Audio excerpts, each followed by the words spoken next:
तो आप सभी का एक बार फिर से स्वागत है इस 38th सेशन में गीता स्टडी चैलेंज के। और हम चर्चा कर रहे हैं 7th चैप्टर के बारे में। अभी तक भगवत गीता के 6 अध्याय हम कंप्लीट कर चुके हैं। 7वां अध्याय के बारे में चर्चा कर रहे हैं। बहुत विशेष, बहुत स्पेशल चैप्टर है ये, भगवत ज्ञान, जिसके बारे में हम चर्चा कर रहे हैं। और 7th चैप्टर जो कि फर्स्ट चैप्टर है, ये बिगिनिंग है भक्ति योग के बारे में। डिवोशनल जो एस्पेक्ट है उसके बारे में हम चर्चा करेंगे भगवत गीता के। तो इसका ये बिगिनिंग चैप्टर है। तो सबसे शुरुआत में, जैसे कि हम सभी जानते हैं कि सबसे शुरुआत में हमें ज्ञान प्राप्त करना आवश्यक है, इसीलिए भगवान भी इस डिवोशनल एस्पेक्ट के, ये डिवोशनल जो अभी जो एक फेज आने वाला है, इसमें सबसे पहले भगवान भगवत ज्ञान दे रहे हैं। तो 7वें अध्याय का नाम है भगवत ज्ञान। 8वें अध्याय का नाम है भगवत प्राप्ति। अब जाहिर सी बात है, अगर हम ज्ञान प्राप्त करेंगे भगवान के विषय में, तो भगवान के विषय में प्राप्ति भी होगी, भगवान की प्राप्ति भी होगी। 9वें अध्याय का नाम है गुह्यतम ज्ञान, अर्थात भगवान उसमें अभी तक जो भी ज्ञान दिए हैं, अब खैर अलग अलग प्रकार के योग के विषय में उन्होंने ज्ञान दिया, यहाँ पर वो भगवान अपने विषय में ज्ञान दे रहे हैं। परंतु 9वां जो अध्याय होगा वो एक विशेष अध्याय होगा, क्योंकि भगवान उसमें एक सबसे ज्यादा गुह्यतम ज्ञान, आप देख सकते हैं कि भगवत गीता जो कि 18 अध्याय की ये पूरी समीक्षा है, जिसमें भगवान भगवत गीता इस विषय में चर्चा कर रहे हैं। इसका बीचों बीच में पढ़ने वाला अध्याय है 9वां अध्याय। ये 9वां अध्याय बहुत खास होगा, गुह्यतम ज्ञान, क्योंकि इसी ज्ञान के बाद फिर अर्जुन को भगवान अपने ऐश्वर्य के बारे में बताना आरंभ करेंगे। अभी तक भगवान ने अपने ऐश्वर्य के बारे में नहीं बताया, क्योंकि जनरली कोई भी व्यक्ति अपने बारे में इतना खुलकर व्याख्या तब तक नहीं करता जब तक उसे पूर्ण यह विश्वास न हो जाए कि सामने वाला व्यक्ति मेरी बात को कहीं यहाँ वहां नहीं करने वाला। जब तक उसे सामने वाले व्यक्ति पर पूर्ण विश्वास ना हो जाए, तब तक वो अपने सीक्रेट्स नहीं खोलता। तो सीक्रेट्स खुलेंगे 9th चैप्टर में। और 10वें अध्याय में भगवान फिर ऐश्वर्यों के बारे में बताएंगे अपने।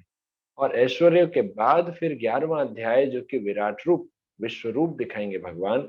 और 12वें अध्याय में भक्ति के विषय में, भगवान के भक्तों के लक्षण क्या होते हैं, भक्ति की क्या महिमा होती है। तो पूरा अध्याय ही भक्ति योग पर है। तो इस तरह से ये 7वें से लेकर 12वें अध्याय का ये जो सेक्शन है वो हम कंप्लीट करेंगे। तो फिलहाल हम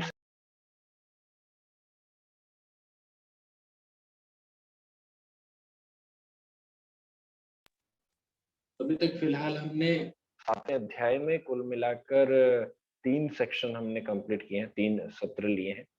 इसमें से सबसे पहला सत्र जो,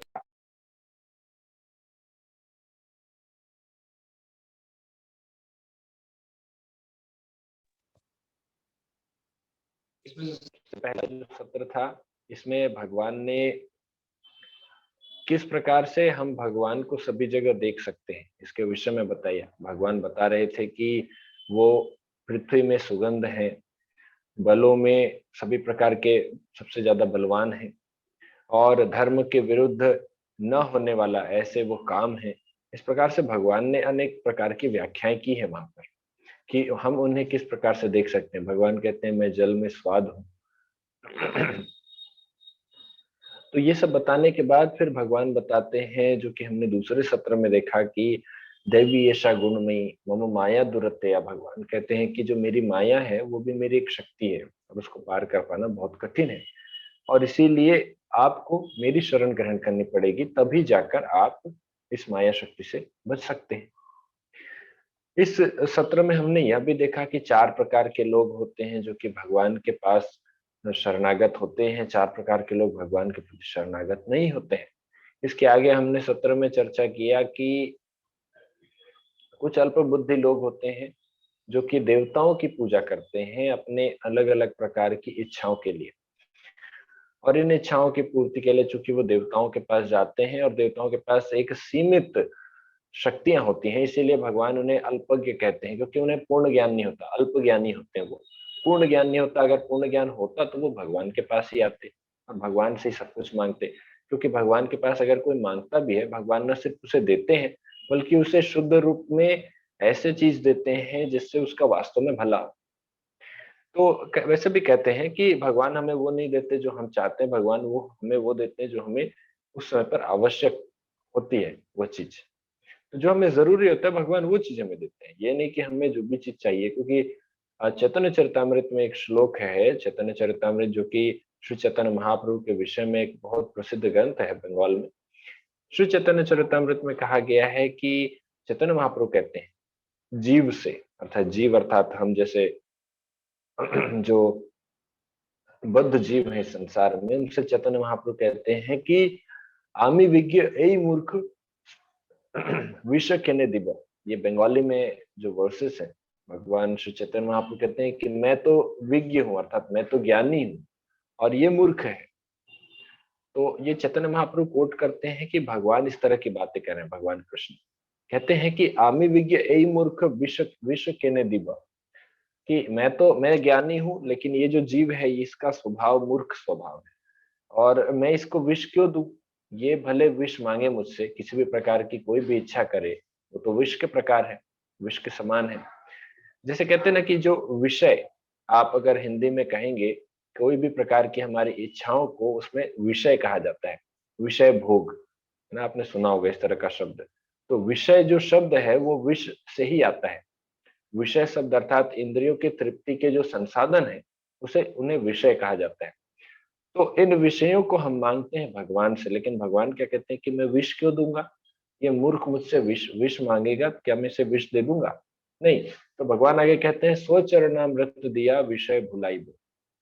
भगवान कहते हैं कि मैं अपने खुद के चरणामृत इसे देकर, अमृत पान कराकर, जो विषय के प्रति आसक्ति है वो मैं इसे भुला देता हूँ। इसीलिए ध्यान दीजिए, इसीलिए जो असुर होते हैं या आसुरी प्रवृत्ति के लोग होते हैं वो भगवान के पास नहीं जाते। क्यों? क्योंकि उनको तो विष चाहिए, उनको विषय चाहिए। जैसे हिरण्यकशिपु था, उसे भी अमर बनना था, उसे शाश्वत जीवन प्राप्त करना था। पर शाश्वत जीवन प्राप्त करने के लिए वो गया ब्रह्मा जी के पास। अब ब्रह्मा जी तो खुद अमर नहीं है, तो ब्रह्मा जी कैसे किसी को वरदान देंगे? पर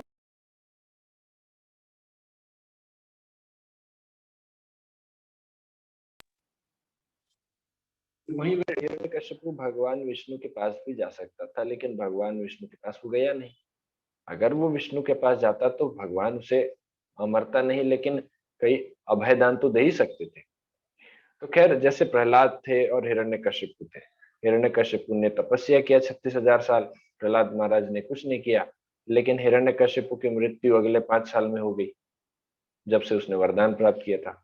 और प्रहलाद को मारने का कई भरसक प्रयास किए उसने, आग में जलाया, पत्थर से कुचलवाया, हाथी से कुचलवाया, पहाड़ से फेंका, विष दिया, तलवार से काटा, हर प्रकार से करने के बाद भी प्रहलाद महाराज बच गए।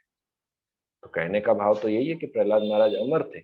इस तरीके से अगर देखा जाए, आपको अगर कोई तलवार से काटे और आप बच जाए तो आपको तो अमर ही कहा जाएगा। आपको अगर पहाड़ के ऊपर से फेंक दे और आपको एक खरोच भी ना आए, आपको अमर ही कहा जाएगा। आपको समुद्र के अंदर डुबा दें, जल के अंदर, और फिर भी आप बाहर निकल आओ तो आपको अमर कहा जाएगा। ये सभी चीज तो प्रहलाद महाराज ने किया। पर किसके आधार पर, किसके शक्ति पर? भगवान विष्णु की भक्ति की शक्ति पर। तो यही चीज हम चर्चा कर रहे हैं कि कैसे जो भक्त होता है वो वास्तव में भगवान की शरणागति में आकर सभी प्रकार की समस्याओं से ऊपर उठ जाता है। जबकि जो आसुरी प्रवृत्ति वाले लोग होते हैं वो अपनी अपनी इच्छाओं के लिए देवताओं के पास जाते हैं, और फिर देवता तो भाई अपनी सीमित शक्ति के अनुसार उतना ही उन्हें देते हैं। पर अब जितना कम मिला उतने से ही असुर अपने आप को बहुत शक्तिशाली मान बैठता है, और इसी भ्रम में वो भगवान के प्रति और ईर्ष्या द्वेष करने लगता है, और धीरे धीरे अपने लिए गड्ढा खोद लेता है। तो ये हम चर्चा कर रहे थे अभी तक अल्पज्ञ लोगों के बारे में। आज का जो विषय होगा 7वें अध्याय के 24वें श्लोक से 30वें श्लोक तक का, हम 7 श्लोक लेंगे। हमारा 7वां अध्याय पूरा होगा, भगवत प्राप्ति की ओर आगे बढ़ेंगे। बहुत अच्छा अध्याय है 8वां अध्याय, भगवत प्राप्ति हो जाएगी। तो ध्यान से पढ़ेंगे 8वां अध्याय भी। उम्मीद कर रहा हूँ, आशा करता हूँ कि अभी तक आपने 23वें श्लोक तक तो पढ़ ही लिया होगा। बीच में काफी हमने गैप भी लिया था। तो अभी हम आगे बढ़ेंगे। मैं पीपीटी शेयर करूंगा।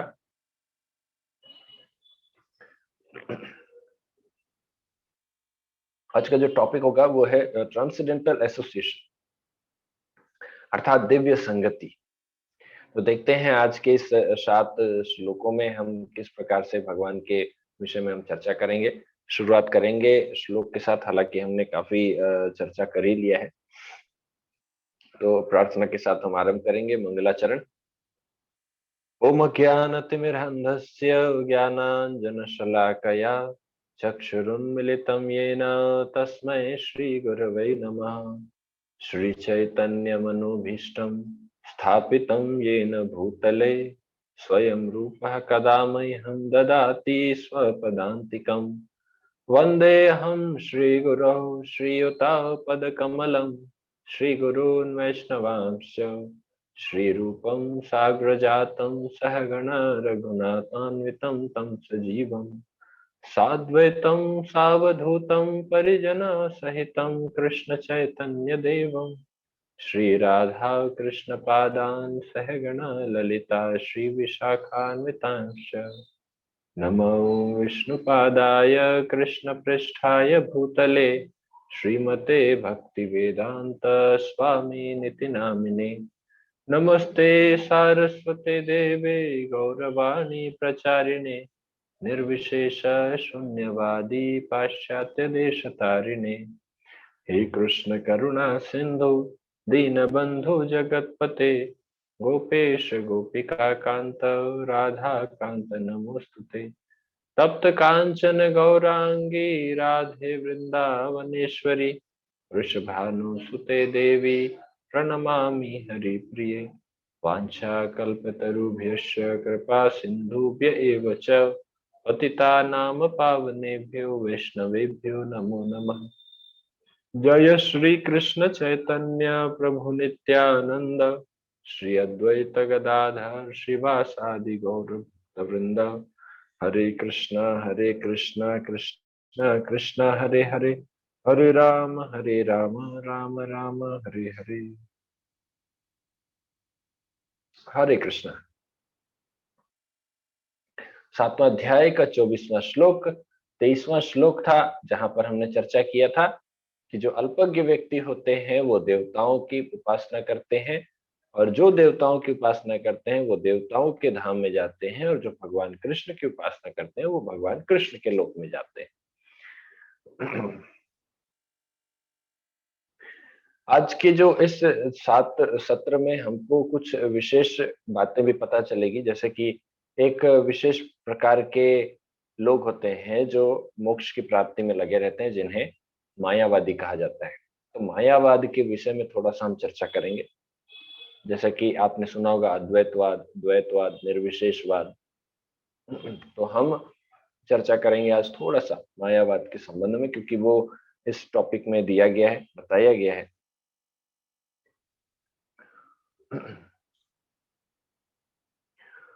अव्यक्तं व्यक्तिमापन्नं मन्यन्ते माम बुद्धयः परं भावमजानन्तो ममाव्ययम् अनुत्तमम्।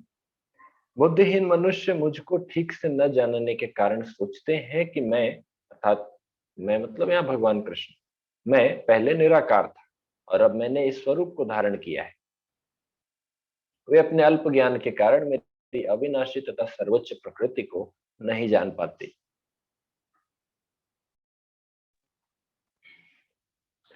तो यहाँ पर जिस प्रकार से भगवान कृष्ण बता रहे हैं कि जो बुद्धिहीन मनुष्य होते हैं मुझको ठीक से न जानने के कारण सोचते हैं कि मैं पहले निराकार था। तो पहले तो भगवान ने जो देवताओं की उपासना करते हैं उन्हें उन्हें अल्पज्ञ कहा, लेकिन इस श्लोक में भगवान उन्हें भी अल्पज्ञ कह रहे हैं या उन्हें भी बुद्धिहीन कह रहे हैं, जो कि निराकार ब्रह्म की उपासना करते हैं। भगवान उन्हें भी अल्पज्ञ कह रहे हैं, बुद्धिहीन कह रहे हैं, क्योंकि जो निर्विशेषवादी होते हैं, जो भगवान के निराकार रूप को मानते हैं, वो भी यही कहते हैं कि चूंकि भगवान तो निराकार है, लेकिन इस संसार में उन्होंने एक रूप में अवतार लिया है। इस रूप में वो अवतरण हुए हैं एक रूप के साथ में, एक भौतिक रूप के साथ में, क्योंकि वो भगवान के इस 2 भुजा वाले रूप को मनुष्य के सदृश रूप मानते हैं, और वो कहते हैं कि इस संसार में हमें हमें आकृष्ट करने के लिए भगवान ने ऐसा रूप धारण किया। वैसे तो भगवान का जो रूप है वो निराकार, ऐसा कोई रूप है ही नहीं, ज्योति स्वरूप है। तो भगवान कहते हैं कि ये लोग बुद्धिहीन लोग होते हैं। साफ साफ भगवान इस तरह की बातें कर रहे हैं। देखिए वो क्या कह रहे हैं, पहले मैं निराकार था और अब मैंने स्वरूप धारण किया है। तो ये अल्प ज्ञानी होते हैं, वे अपने अल्प ज्ञान के कारण ही मेरी अविनाशी तथा सर्वोच्च प्रकृति को नहीं जान पाते। तो जो भी ये कहते हैं, जो भी इस प्रकार की बात मानते हैं कि पहले तो भगवान निराकार थे, उनका कोई स्वरूप नहीं था, और अभी भगवान हमारे सामने भक्ति के लिए या फिर हम उनकी सेवा कर सकें इसलिए भगवान ने ऐसा रूप धारण किया, ये सरासर अल्प ज्ञान है। ऐसे लोग की बुद्धि नहीं रहती, भगवान खुद कह रहे हैं। तात्पर्य में प्रभुपाद जी बता रहे हैं कि जब भगवान अर्जुन से बात कर रहे हैं, तो भगवान अर्जुन से बात कर रहे हैं तो जाहिर सी बात है, जब भगवान ये कहेंगे कि मैं पहले निराकार था, तो मैं शब्द का अर्थ भगवान कृष्ण ही होगा। कुछ लोग, तथाकथित लोग, जब भगवत गीता पर तात्पर्य लिखते हैं तो वो ये कहते हैं कि ये मैं शब्द का अर्थ यहाँ पर जो कृष्ण के रूप, कृष्ण के शरीर में विद्यमान जो भगवान की आत्मा है वो कह रही है। अब भाई जब मैं बोलूंगा कि मैं ये काम कर रहा हूँ तो ऐसा थोड़ी है कि मेरे अंदर की कोई आत्मा घुस के बात कर रही है।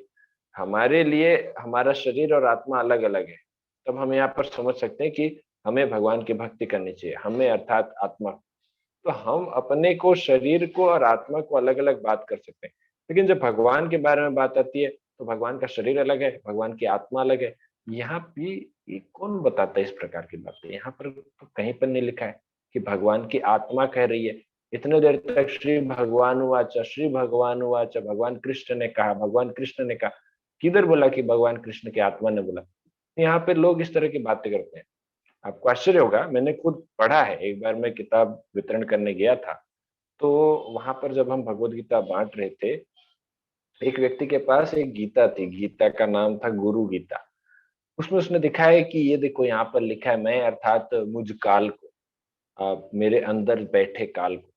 अरे भाई, क्यों माम अर्थात मैं होता है, तुम उसको क्यों तोड़ मरोड़ रहे हो?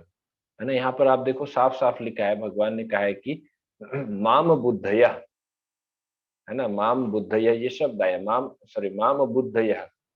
तो ये शब्द आ रहा है माम, माम मतलब मेरा, है ना, मैं, मेरी बात हो रही है। तो भगवान, तो मैं साफ बोल रहे हैं कि मुझे। अब लोग कहेंगे कि नहीं, उसका अर्थ है कि उनके अंदर बैठा है कोई। तो ये इस तरह की जो तात्पर्य होते हैं ना, तो वो हमें और ज्यादा और ज्यादा भटका देते हैं। तो इसीलिए हम इस तात्पर्य के साथ सही रूप से समझ पाएंगे, क्योंकि श्री रामानुजाचार्य, श्री मध्वाचार्य, श्री निम्बरकाचार्य, श्री विष्णु स्वामी, ये जितने वैष्णव आचार्य हैं, जो कि मुख्य आचार्य हैं चारों संप्रदाय के, तो ये चारों के चारों इस बात की पुष्टि करते हैं कि भगवान कृष्ण का कोई निराकार रूप, वो कोई निराकार था और उसके बाद में भगवान ने रूप लिया, इस प्रकार की बात ही नहीं है। भगवान अपने धाम में भी अपने साकार रूप में विराजमान रहते हैं, और उनके धाम से जो प्रकाश निकलता है या भगवान के शरीर से जो प्रकाश निकलता है, उस प्रकाश को निराकार स्वरूप कहते हैं। तो आप बताइए कि जिस मनुष्य से, खैर मनुष्य नहीं है, जिस जगह से वो प्रकाश निकल रही है, तो प्रकाश ज्यादा श्रेष्ठ हुआ या वो जगह जहां से वो प्रकाश आ रही है? तो निश्चित रूप से भगवान एवं भगवान के धाम श्रेष्ठ होंगे जहां से वो प्रकाश निकल रही है। तो वो उस प्रकाश से तो भगवान एवं भगवान के धाम तो श्रेष्ठ ही माने जाएंगे। ईशोपनिषद में भी यह श्लोक आता है, हिरण्मयेन पात्रेण सत्यस्यापिहितं मुखम। ओके, एक मिनट। तत्वम पूषण अपावृणु सत्य धर्माय पृष्ठे। तो इस तरह से ये जो श्लोक है, इसमें भगवान कहते हैं कि मैंने अपने आप को हिरण्मय न पात्र न सत्य सपीत मुख, मैंने अपने आप को अपने जाज्वल्यमान जो प्रकाश है इसके द्वारा मैंने आपको अपने आप को ढका हुआ है, ताकि लोग मेरे मुझे न देख सके। लोग मुझे उस प्रकाश को देखकर ही संतुष्ट रह जाए कि हाँ ठीक है, भगवान इतने ही है। लेकिन जो भक्त होते हैं भगवान के, वो उस प्रकाश के परे भी जो भगवान वास्तव में साकार रूप में बैठे हैं उनको देख पाते हैं। इसीलिए ऐसे लोगों को अल्पज्ञानी कहा गया है। इन लोगों के बारे में और श्रीमद् भागवतम में भी पुष्टि की गई है 10वें स्कंद में, जहां पर कहा गया है कि यदि कोई आपके चरण कमलों की रंच मात्र भी कृपा प्राप्त कर लेता है तो वह आपकी महानता को समझ सकता है। लेकिन जो लोग भगवान को समझने का केवल कल्पना मात्र करते रहते हैं, न तो किसी प्रकार का भगवान की भक्ति करते हैं, तो ये वेदों का कई हजारों वर्षों तक अध्ययन करने के बाद भी भगवान को नहीं समझ सकते। क्योंकि वेदों के द्वारा भगवान को समझना तो वैसी ही बात है कि आप ज्ञान के द्वारा या आप एक एक माप के एक साधन के द्वारा आप दूसरी चीज को नाप रहे हैं। जैसे आप कहें कि मैं अगर कपड़े खरीदने जाऊं और मैं कपड़े वाले से कहूं कि भैया 5 लीटर कपड़े देना, या फिर मैं दूध लेने जाऊं और मैं उससे कहूं कि 2 मीटर की मुझे दूध दीजिएगा, तो इस तरह का हम जैसा अजीब से बात कर रहे हैं। क्योंकि इसके दूध के मापन के साधन से हम कपड़े नहीं खरीद सकते और कपड़े मापने के साधन से हम कभी दूध नहीं खरीद सकते। इसी प्रकार से हम अनर्गल बातें कर रहे हैं कि हम वेदों के द्वारा भगवान को समझ लेंगे, ऐसी ही बात है। तो भक्ति के द्वारा ही भगवान को समझा जा सकता है, और भक्ति अर्थात कलयुग के लोगों के लिए भगवान श्री हरिनाम, भगवान के हरि नाम का जाप, जो कि हरे कृष्णा कृष्णा कृष्णा हरे हरे, हरे राम राम राम हरे हरे, इसके विषय में हम कर रहे हैं। तो तात्पर्य में बहुत क्लियर, स्पष्ट रूप से यहाँ पर बताया गया है कि अद्वैतवादी यह तर्क देते हैं कि जो परम सत्य है वो निर्विशेष है, और और ये जो रूप है भगवान का ये ऊपर से थोपा गया है, परंतु ये इस पर ये किसी प्रकार से सत्य नहीं साबित होता। क्यों? क्योंकि आप 23वें श्लोक में ही देखिए, 23वें श्लोक में भगवान कहते हैं कि जो देवताओं की उपासना करते हैं वो देवताओं के पास जाते हैं, और जो मेरी उपासना करते हैं वो मेरे पास आते हैं। तो अगर देवता एवं भगवान कृष्ण ये सभी क्या निराकार हैं क्या? दोनों के अलग अलग धाम बताए जा रहे हैं। देवताओं का लोक अलग बताया गया, भगवान कृष्ण के धाम अलग बताए गए हैं। तो जब अलग अलग बात हो रही है तो फिर दोनों एक निराकार ब्रह्म कैसे हो सकते हैं? मायावादी तो ये भी सोचते हैं कि हम सभी ब्रह्म, हम सभी माया के अंतर्गत हैं। जैसे ये शरीर हम छोड़ेंगे, इस संसार से मुक्त होंगे, तो हम भी भगवान में विलीन हो जाएंगे। जैसे कि भगवान स्वयं कृष्ण उस निराकार ब्रह्म से एक साकार रूप में आए हैं, माया के अंतर्गत हैं, और वो भी शरीर छोड़ने के बाद वापस उसमें मिल जाएंगे। तो फिर ये देवताओं का लोक और भगवान का धाम, इस प्रकार से अलग अलग चीजें तो होनी नहीं चाहिए। अगर सभी निराकार में जाने हैं, सभी एक में जाने हैं, तो फिर ये अलग अलग लोक का कॉन्सेप्ट ही खत्म हो जाएगा ना। तो भगवान ऐसी बातें क्यों कर रहे हैं?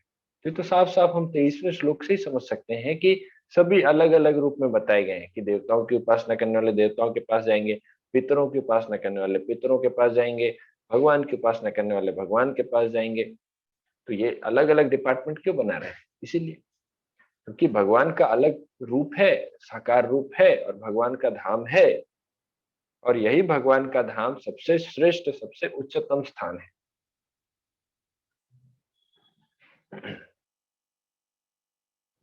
तो हम इस श्लोक से आगे बढ़ेंगे। 7वां अध्याय का 25वां श्लोक।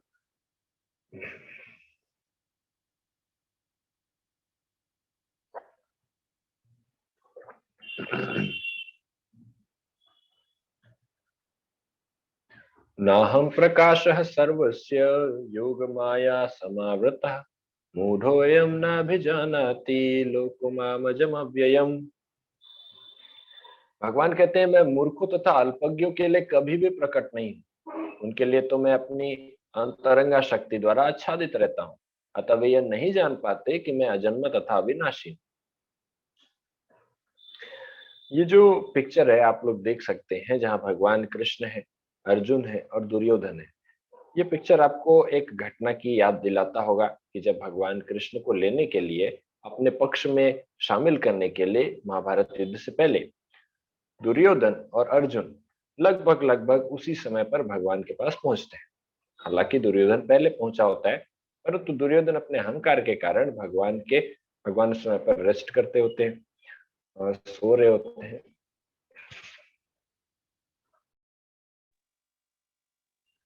तो भगवान उस समय पर रेस्ट कर रहे थे, सो रहे थे, तो दुर्योधन को ईर्ष्यावश, अहंकारवश वो भगवान के पास सामने नहीं खड़े हुए, वो उनके सिरहाने पर एक सिंहासन था, वहां पर जाकर बैठ जाते हैं। थोड़ी देर बाद अर्जुन आते हैं और भगवान के चरणों के पास खड़े हो जाते हैं। इतने में भगवान की नींद खुलती है। वैसे भगवान सो नहीं रहते हैं, वो तो उन्हें सब पता रहता है, तो सोने का नाटक ही करते रहते हैं भगवान। तो भगवान देखना चाहते थे कि कैसा किसका क्या रिएक्शन रहता है। तो एज एक्सपेक्टेड, जैसा कि उम्मीद थी, दुर्योधन आसन में बैठ जाता है और अर्जुन चुपचाप खड़े रहते हैं। भगवान आंख खोलते हैं। आंख खोलते सबसे पहले अर्जुन को अपने सामने देखते हैं। अर्जुन से कहते हैं कि अच्छा अर्जुन, तुम आए हो, क्या बात है? पीछे से दुर्योधन बोल पड़ता है कि भगवान मैं भी आया हूँ, मैं भी आया हूँ, मैं पहले आया हूँ। भगवान बोले ठीक है, लेकिन पहले मैंने तो अर्जुन को देखा, तो मैंने अर्जुन को पहले देखा, पहले मैं उससे बात कर लेता हूँ। दुर्योधन हड़बड़ा के बोल पड़ा, भाई कहीं गलती ना हो जाए, मैं पहले आया लेकिन फिर भी इसको ना मिल जाए सारी चीजें। दुर्योधन बोला कि नहीं नहीं नहीं नहीं, मैं पहले आया हूँ। देखिए क्या है, युद्ध होने वाला है, मैं आपको अपने साथ महाभारत युद्ध में हमारे साथ लड़ने के लिए आपको आग्रह करता हूँ। तो अर्जुन बोला कि यही विनती लेकर तो मैं भी आया हूँ भगवान आपके पास। भगवान बोले ये तो बड़ी दुविधा हो गई दुर्योधन, आप मेरे पास पहले आए लेकिन मैंने पहले अर्जुन को देखा, तो अब मेरे पास तो आ, मैं तो अभी कंफ्यूज हो गया, क्या करना चाहिए? तो भगवान कहते हैं कि देखो अर्जुन तुमसे छोटा भी है, तो पहले मैं अर्जुन से पूछ लेता हूँ। तो उन्होंने फिर दोनों के सामने बात रखी कि देखिए, आप दोनों मेरे स्वजन हैं, दोनों मेरे प्रिय हैं, तो मैं किसी एक पक्ष में जाकर इस तरह का भेदभाव नहीं करना चाहता। तो मेरे पास दो टीम है ना, एक तरफ मेरी पूरी नारायणी सेना रहेगी और एक तरफ मैं अकेले रहूंगा निहत्था। मेरी नारायणी सेना समस्त शस्त्र दल बल के साथ रहेगी और एक तरफ मैं रहूंगा निहत्था, बिना मैं युद्ध नहीं करूंगा। और ये ऑप्शन उन्होंने दिया दोनों के सामने। बोला कि ये है, दोनों एक एक चूज कर लीजिएगा, लेकिन चूज करने का अधिकार मैं सबसे पहले अर्जुन को देता हूँ क्योंकि वो छोटा है। दुर्योधन के मन में तो डाउट बैठ गया, अरे बाप रे, दुर्योधन अगर अर्जुन ने भगवान कृष्ण के नारायणी सेना को ले लिया तो मेरा क्या होगा? इस निहत्थे को लेके मैं क्या करूंगा? ये निहत्था ग्वाला, इसका क्या करूंगा? मुझे वहां पे युद्ध से मतलब है, वहां तो कोई गाय वाय तो है नहीं कि मैं इसको ले जाके गाय चराऊंगा। तो मन में बहुत टेंशन था, क्या किया जाए? तो अर्जुन ने बोला कि भगवान आप चाहे निहत्थे हो, आप लड़ें चाहे न लड़ें, मुझे से कोई फर्क नहीं पड़ता। आप अगर पूरी दुनिया भी एक साइड कर दें तो भी मैं आपको ही स्वीकार करूंगा। तो आप मेरे पक्ष में आ जाइए, मैं आपको अपने सारथी बनाने के लिए रिक्वेस्ट करता हूँ। तो दुर्योधन तो बहुत खुश हो गया, बहुत ज्यादा खुश हो गया, अरे वाह मजा आ गया, जैसा मैं सोचा था ऐसा ही हुआ। लेकिन अब क्या होता है ना, ये होता है एक पॉलिटिक्स। और दुर्योधन ने बाहर से बहुत दुख दुख वाला चेहरा बना लिया, एकदम रुआंसा वाला चेहरा बना लिया। बोला कि ये तो बहुत गड़बड़ हो गया, मैं भी सोचा था कि मैं कृष्ण को अपनी तरफ लेता, मुझे क्या मतलब है नारायणी सेना से? अब खैर अर्जुन ने कृष्ण को ले ही लिया है, तो मैं नारायणी सेना से ही मुझे संतोष करना पड़ेगा। बड़े रुआंसे होते हुए, जैसे मतलब बहुत मासूम बनते हुए ये दुर्योधन इस प्रकार की वो बातें किया, और फिर अंदर ही अंदर बहुत खुश होता हुआ वापस आ गया। खैर मैं ये घटना आपको क्यों सुना रहा हूँ? ये घटना इसलिए सुना रहा हूँ कि अगर दुर्योधन, यहाँ पर बताए गए जो दो कैटेगरी के लोग हैं, भगवान क्या कहते हैं कि मैं मूर्खों तथा अल्पज्ञों के लिए कभी भी प्रकट नहीं। अगर दुर्योधन में जरा भी मूर्खता और अल्पज्ञता नहीं होती तो वो भगवान कृष्ण को ही स्वीकार करता।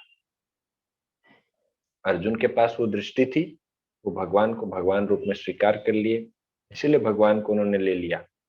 और एक नारायणी सेना क्या, अगर भगवान के सामने समस्त पूरा जगत भी होता तो भी भगवान बहुत आसानी से उसे खा सकते हैं, बहुत आसानी से। तो भगवान को एक नारायणी सेना से कंपेयर करना तो ऐसी बात हो गई कि आप एक बहुत विशाल हाथी को एक छोटे से कीड़े से आप कंपेयर कर रहे हैं कि इसका स्ट्रेंथ कितना होगा, उसका स्ट्रेंथ कितना होगा।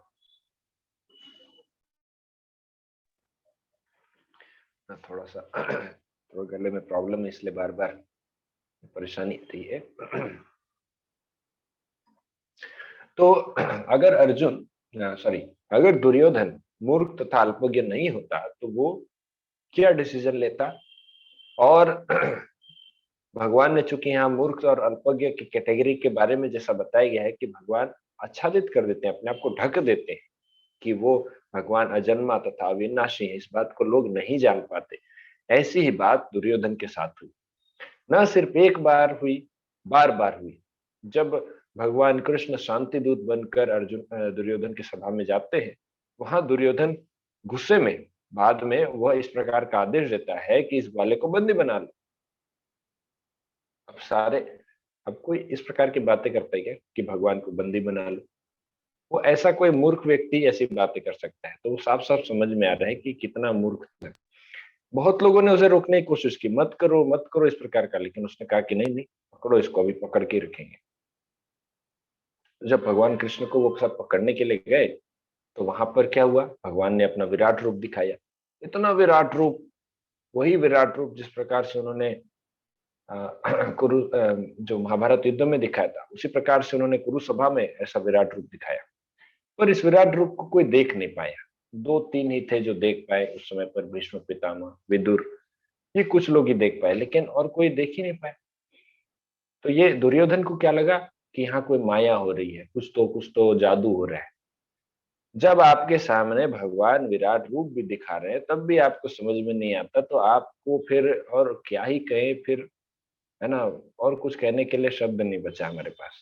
भगवान ने कहा यही एक्सेप्ट करते हैं कि भगवान क्या कह रहे हैं, मैं मूर्ख तथा अल्पज्ञों के लिए कभी भी प्रकट नहीं हूं।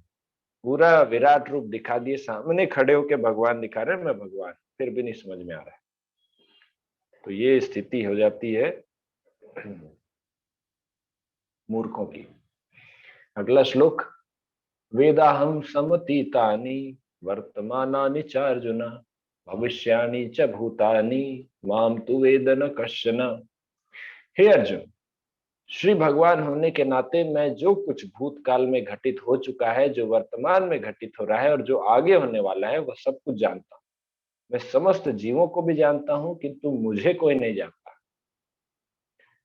इस इन बातों से एक और चीज साफ साफ क्लियर स्पष्ट हो रहा है कि जो मायावादी जिस प्रकार की धारणा रखते हैं कि भगवान का ये शरीर इस माया रूपी जगत के अधीन है, उनकी बातें तो साफ साफ खंडित हो रही है। कैसे?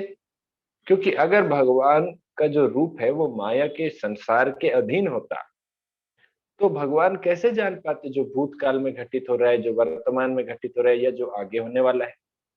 चौथे अध्याय में तो हमने ये भी पढ़ा है कि भगवान कहते हैं कि ये जो ज्ञान है, भगवान ने ये विवस्वान को दिया था कई हजारों करोड़ों साल पहले। तो ये इन बातों को भगवान आज कैसे बोल पा रहे हैं? क्योंकि हमको तो हमारे पिछले जन्म के बारे में नहीं जानकारी है। हम इस संसार के माया से के अधीन है, परंतु भगवान चूंकि इस संसार के माया के अधीन नहीं है, भगवान के अधीन है ये माया। इसीलिए भगवान समय के परे, काल के परे सभी ज्ञान को अपने अंदर समेटे हुए हैं। भगवान इस अभी भूतकाल, भविष्य काल, वर्तमान काल की क्या बात करें, इस संसार के समस्त जीवों, न सिर्फ मनुष्य बल्कि पशु पक्षी, जीवाणु विषाणु, जो बैक्टीरिया, वायरसेस, हम जो भी कह रहे हैं, जितने भी लिविंग एंटिटीज हैं, जितने भी आत्माएं हैं, इन सभी के एक एक इतिहास के पन्नों को खोलकर भगवान बता सकते हैं। न सिर्फ पीछे, आगे का भी बता सकते हैं। भगवान के पास पूरा ज्ञान है, और ये ज्ञान किसी ऐसे व्यक्ति या ऐसे जीव के पास नहीं हो सकता जो माया के अधीन है। इसीलिए मायावादी जिस प्रकार की बात करते हैं कि भगवान का यह रूप माया के अधीन है, साफ साफ खंडित हो रहा है।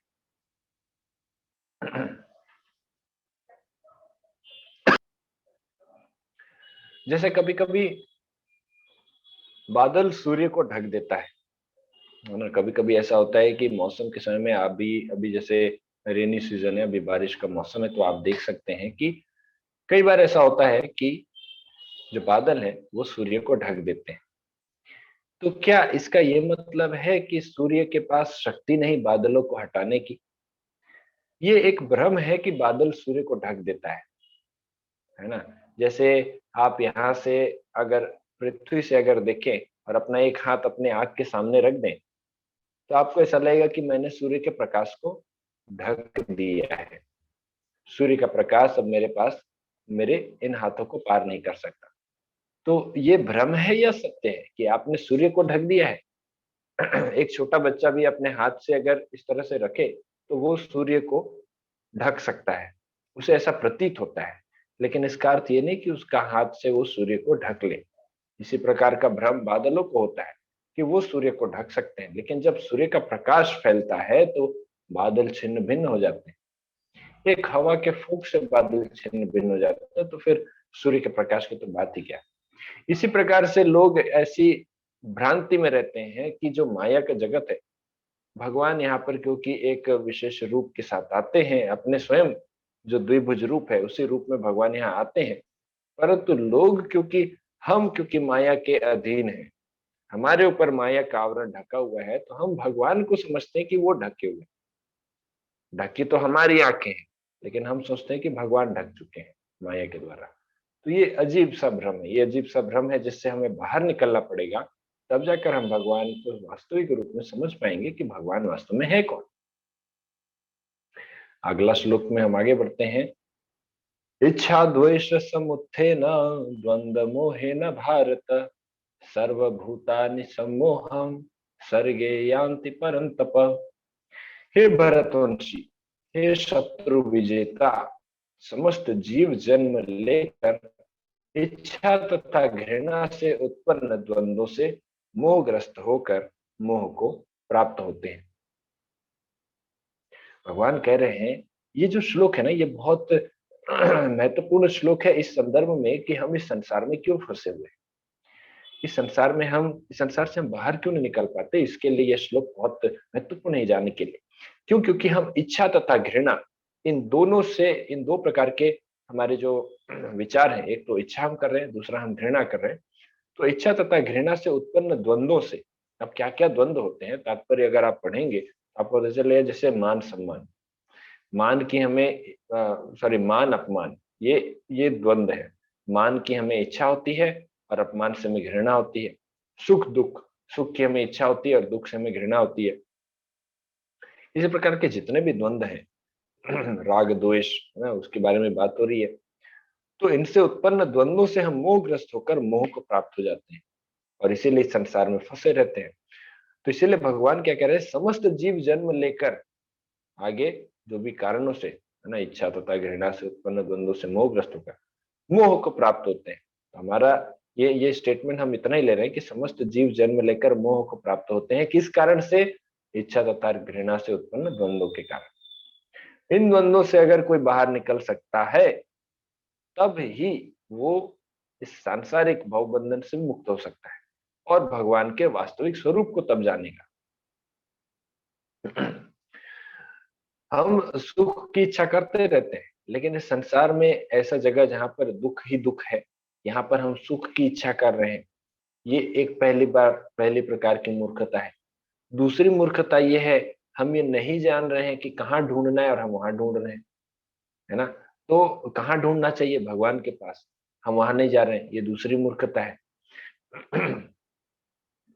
और तीसरी मूर्खता है कि शास्त्रों में जो बताया गया है भगवान के विषय में, सुख प्राप्त करने के तरीके के विषय में, वास्तविक ज्ञान प्राप्त करने के विषय में, उन ग्रंथों को हम काल्पनिक मानकर छोड़ देते हैं।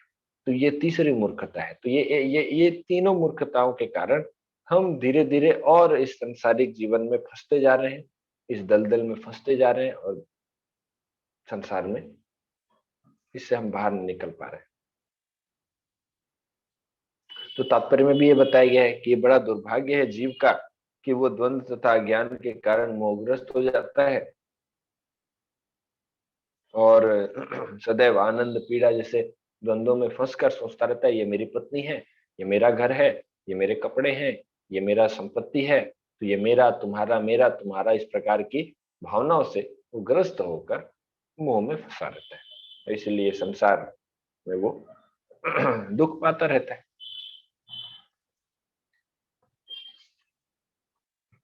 अगले श्लोक में आगे बढ़ेंगे, 3 श्लोक बचा है, थोड़ा जल्दी कवर करेंगे।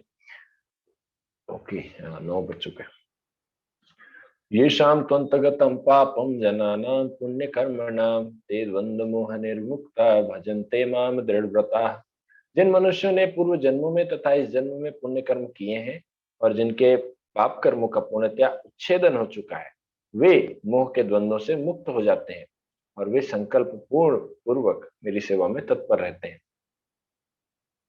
तो ये क्वालिफिकेशन है, ये योग्यता है कि जिन्होंने पूर्व जन्मों में तथा इस जन्म में पुण्य कर्म किए हैं और जिनके पाप कर्म पूर्ण रूप से खत्म हो चुके हैं, उच्छेदन हो चुके हैं। अच्छा, पुण्य कर्मों का अर्थ यहाँ पर ऐसा नहीं कि आपने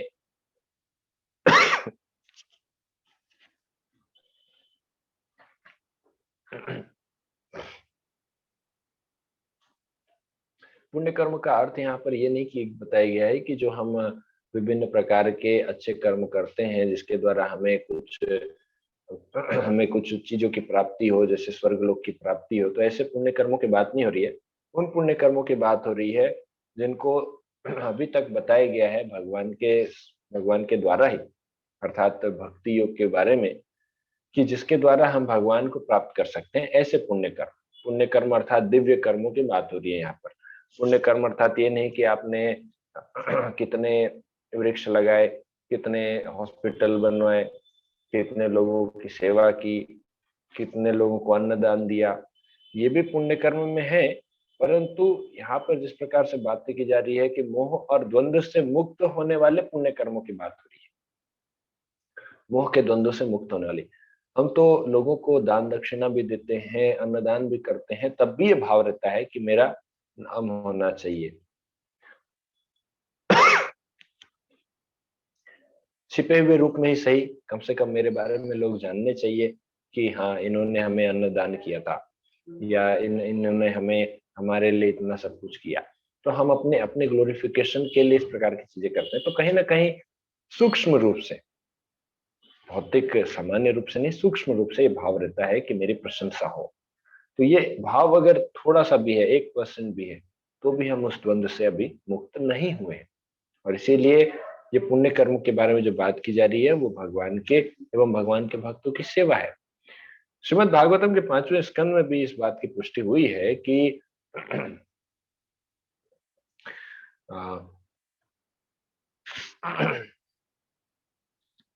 ऋषभ देव जी कहते हैं, महत सेवाम द्वार माहु विमुक्त ये, महत सेवा द्वार माहुर विमुक्त है, अर्थात महत सेवा अर्थात भक्तों की सेवा। भक्तों की सेवा के द्वारा ही भगवान के धाम की प्राप्ति के द्वार खुल जाते हैं। वो जो द्वार है वो बंद है वैष्णव सेवा के न करने पर। जैसे ही आप वैष्णव सेवा करते हैं, साधु सेवा करते हैं, वो द्वार खुल जाता है भगवान के धाम जाने का, भगवान आपको एंट्री दे देते हैं।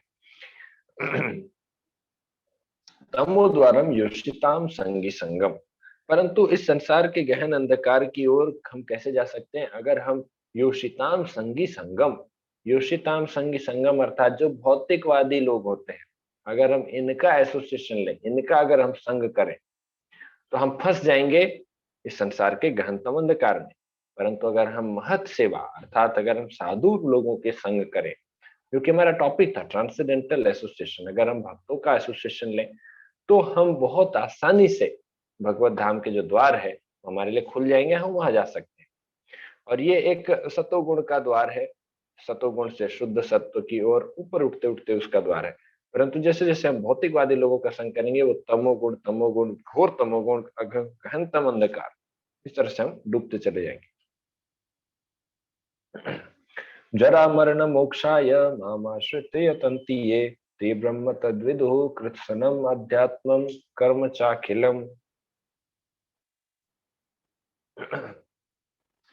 तो जो जरा तथा मृत्यु से मुक्ति पाने के लिए यत्नशील रहते हैं, वे बुद्धिमान व्यक्ति मेरी भक्ति की शरण ग्रहण करते हैं। वे वास्तव में ब्रह्म हैं, क्योंकि वे दिव्य कर्मों के विषय में पूरी तरह से जानते हैं। कंफ्यूजन फिर से आएगा यहाँ पर कि भगवान स्वयं कह रहे हैं कि वे वास्तव में ब्रह्म है। तो जो जरा तथा मृत्यु से मुक्ति पाने के लिए यत्नशील रहते हैं। देखिए, इस संसार में मुख्य रूप से 4 दुख हैं। वैसे तो अनेक दुख हैं, परंतु मुख्य रूप से 4 दुख हैं, और इन 4 दुखों में ही बाकी सारे दुख समाये हुए।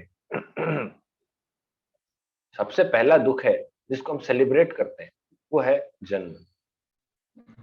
हैप्पी बर्थडे, लोग एक दूसरे को बहुत प्यार से विश करते हैं, आपका जन्मदिन मुबारक हो, जन्म दिवस की बधाई हो, हैप्पी बर्थडे। लेकिन जो जन्म है वो सबसे बड़ा दुख है, क्योंकि आप इसी के द्वारा इस संसार में आते हैं, इस दुखालय संसार में आते हैं। जिस द्वार से कोई व्यक्ति जेल में जाता है या किसी या किसी कारागार में जाता है, तो क्या वो द्वार बहुत अच्छा द्वार माना जाता है?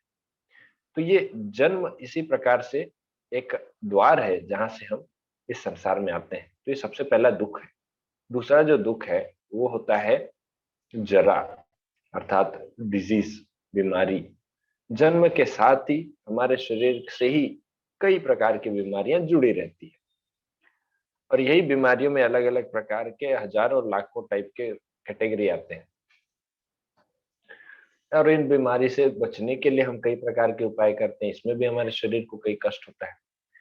तीसरा जो दुख है वो है, ओके, जरा शब्द का अर्थ होता है बुढ़ापा। तो जन्म के बाद दूसरा जो था वो था व्याधि। व्याधि की हम बात करते हैं, व्याधि अर्थात अनेक प्रकार की बीमारी। तीसरा जो है वह है जरा, जरा अर्थात बुढ़ापा। तो बुढ़ापा भी एक बहुत बड़ा दुख है। और चौथा जो दुख है वह है मृत्यु। ये चार दुख से हमको अगर बचना है तो इस संसार में आने से बचना पड़ेगा।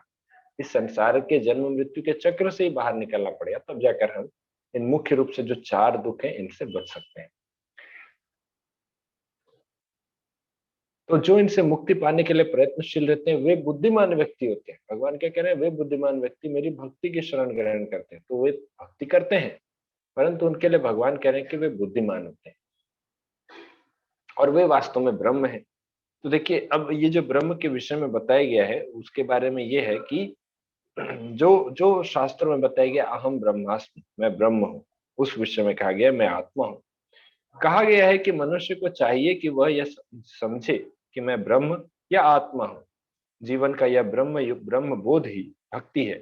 जैसा कि इस श्लोक में कहा गया है, शुद्ध भक्त ब्रह्म पद पर आसीन होते हैं और वे दिव्य कर्मों के विषय में सब कुछ जानते हैं। तो जो भक्त होते हैं वो ब्रह्म के पद पर आसीन होते हैं। वे स्वयं ये जानते हैं कि मैं शरीर नहीं, मैं आत्मा हूँ। ब्रह्म शब्द का अर्थ होता है आत्मा। ब्रह्म शब्द के अनेकों अर्थ हैं, अलग अलग संबंध में, अलग अलग संदर्भ में इसके अलग अलग अर्थ होते हैं।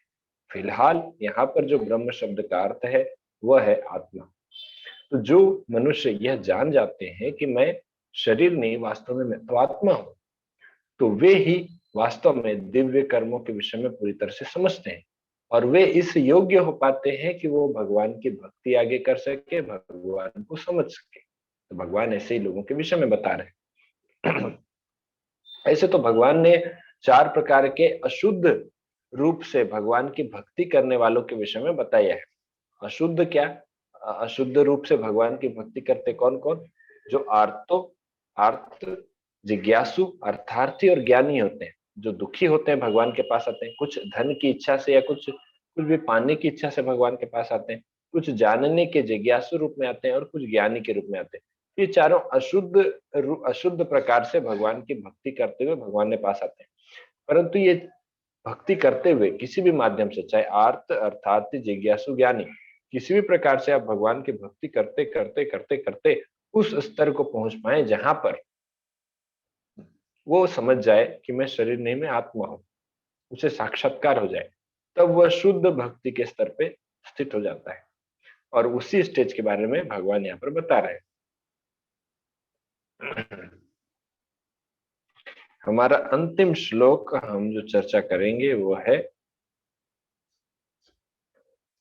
साधिभूतादिदैवं मां साधियज्ञं च ये विदुः प्रयाण काले अपि च मां ते विदुर्युक्त चेतसः।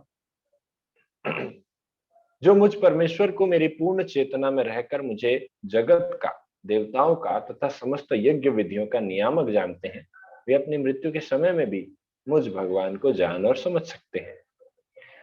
तो जो पूर्ण चेतना में भगवान का, सदैव भगवान को ही सभी कारणों का कारण मानता है, ईश्वर परमः कृष्ण सच्चिदानंद विग्रह अनादिरादिर गोविंद सर्व कारण कारणम। भगवान को समस्त यज्ञ विधियों का नियामक मानता है, सभी प्रकार से भगवान को सर्व पालक मानता है, सर्वज्ञ मानता है, सब कुछ जानने वाला सर्वशक्तिमान, पूर्ण चेतना में रहकर जो भगवान के इन सारे गुणों को समझता है, वह अपने मृत्यु के समय में भी भगवान को जान और समझ सकता है। मृत्यु के समय में क्यों कहा गया इस प्रकार से बात, क्योंकि मृत्यु का समय ऐसा होता है जहां पर हमें किसी प्रकार से न तो भौतिक चेतना रह पाती है, न तो हम अपने सगे संबंधियों को पहचान पाते हैं। ऐसी स्थिति में भी हम भगवान जैसे कठिन तत्व को समझ पाते हैं अगर हम भगवान की भक्ति पूर्ण चेतना में करें तो। अगर हम हरे कृष्ण महामंत्र का नियमित रूप से जप करें तो मृत्यु के समय में भी हमें भगवान के आशीर्वाद से हम भगवान के हरि नाम का स्मरण कर पाएंगे, चिंतन कर पाएंगे और भगवान के धाम जा पाएंगे। इसका अच्छे से विश्लेषण भगवान अगले अध्याय में करेंगे, क्योंकि मृत्यु के समय में भगवान को जानना और समझना ये द्वार खोलता है अगले अध्याय का, भगवत प्राप्ति का, कि भगवत प्राप्ति कैसे होगी। और ये इसीलिए भगवान ने अंत में यह श्लोक कहा है। तात्पर्य में जो लिखा है कि धीरे धीरे दिव्य संगति से मनुष्य का भगवान में विश्वास बढ़ता है। जितना ज्यादा आप भक्तों की संगति करेंगे उतना ज्यादा श्रद्धा बढ़ेगी। अतः मृत्यु के समय ऐसा कृष्ण भावना भावित व्यक्ति कृष्ण को कभी भूला नहीं पाता, अतएव सहज ही भगवत धाम वृंदावन को प्राप्त होता है। मृत्यु के समय हमें सबसे ज्यादा याद आती है उस व्यक्ति की जो हमारा सबसे बड़ा शुभचिंतक है। और जब हम भगवान के भक्तों की दिव्य संगति करते करते करते करते करते करते जब भगवान में पूर्ण श्रद्धा व्याप्त हो जाएगी, तब हमें इस बात की विश्वास हमारे मन में रहेगा कि भगवान ही हमारे एकमात्र शुभचिंतक हैं। तो मृत्यु के समय हमें एकमात्र वही सहारा याद आएगा। और इसीलिए भगवान के भगवत धाम गोलोक वृंदावन जाने का रास्ता बड़ा सुगम हो जाएगा। ये भगवत प्राप्ति के विषय में हम अगले अध्याय में चर्चा करेंगे। फिलहाल के लिए हम स्टॉप करेंगे आज का सेशन। बहुत बहुत धन्यवाद। हरे कृष्णा। इनकेस आपका कोई प्रश्न है तो आप अभी पूछ सकते हैं और हम इन प्रश्नों को चर्चा करेंगे। हरे कृष्णा।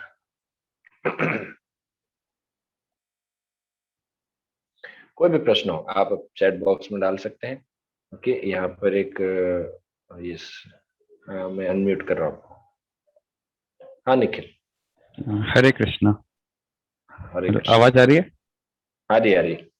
हाँ, इसमें थोड़ा डाउट था कि बोलते हैं कि ब्रह्म रूप जो बोलते हैं वो निराकार है बोलते हैं, और कृष्ण की जब पूजा करते हैं तो साकार रूप में करते हैं।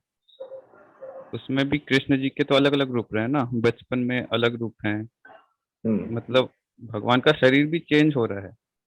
तो अगर अपन भगवान को सिर्फ बॉडी ही मान ले तो जैसे अपन अर्जुन के एंगल से देखते हैं कि अर्जुन के सामने भगवान शरीर रूप में है, पर भगवान जब मैं बोल रहे हैं, जैसे मैं अभी आपको देख रहा हूँ तो मुझे एक शेप दिख रहा है। मैं इस मतलब मेरे मोबाइल में जो इमेज है मैं उसको मिथिलेश्वर न बोल सकता हूँ।